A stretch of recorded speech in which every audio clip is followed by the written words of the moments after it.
No time like now to be waiting to die. Brilliant cinematography, extremely atmospheric, and I loved those moments in life where time seems to slow down and it just permeates your memory, where all of your senses come alive: the touch, the taste, the sound, the vibrations of your environment. And they captured that in such a stunning and comprehensive manner. It felt very visceral for me, and I felt like in tuned with this actor slash dancer's body. Um, and I love that those moments then evolved into the movement. It felt very natural, like words and your emotions just want to escape your body. And there's something really beautiful and touching and nostalgic about this. I really love these explorations of the moments of pain and of love and connection, where almost like the rules of gravity feel like they don't exist. Like you're twisted upside down and you're thrown for a shock, suspended between the past and the present. And I thought the performances were brilliant and touching and emotional, and the skill was just so present for me in embodying every moment. Powerful perspective on the LGBTQ experience. It was a beautiful dance film. I love the fluidity of this dance and the story, how they connected and they told the story with the dance. The actors did an amazing job in this with their expressions and their faces and the way they danced. You could really feel that emotion. And I enjoyed that there was a story that went with that, so we could see the story unfold, and then we saw their emotional reaction to it through this dance, which I thought was really beautiful. I enjoyed the fact that there was no dialogue. I thought it made the dance even more powerful because we could see them express themselves solely through that.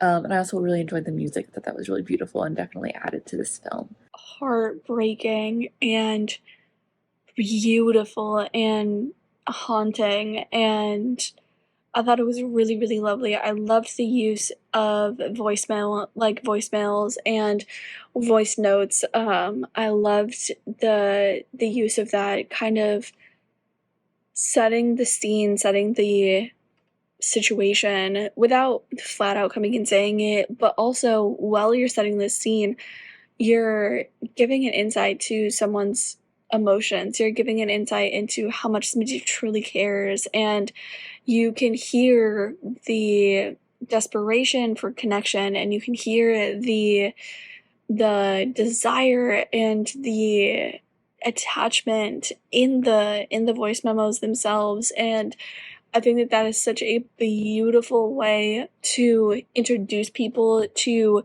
have a background story without coming out and saying what the background story is, to give somebody's history without having to again spell it out, because you're showing instead of saying, which I think is ultimately way more powerful. And I think that that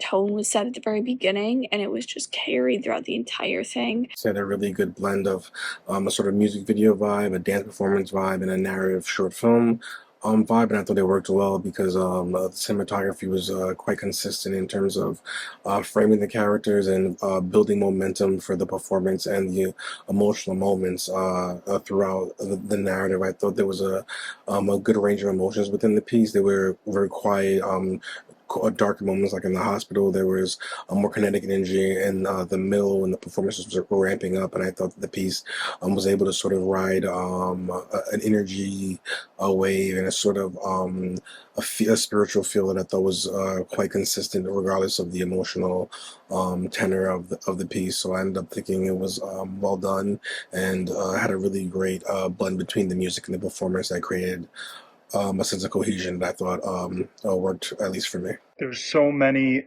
great components to this piece. The urban landscape, the talented dancing, the emotion that is that arises from the dancing. It is euphoric, it is heartbreaking, it is unabashedly queer and gritty and sincere in each and every step. You can definitely feel the emotion within the choreography. And I think I think this piece is essentially the sensation of losing someone you care very deeply about, um, or losing a loved one. You A lot of the movements in the beginning were very methodic, but also very light uh, and airy. But the moment I'm assuming his significant other was in the hospital, it a lot of the choreography becomes very raw, emotional. There's a lot of power behind the movements, um, and I thought that was very impressive, being able to convey that pain and that grief through the body language. Uh, it was a very immersive and impressive piece.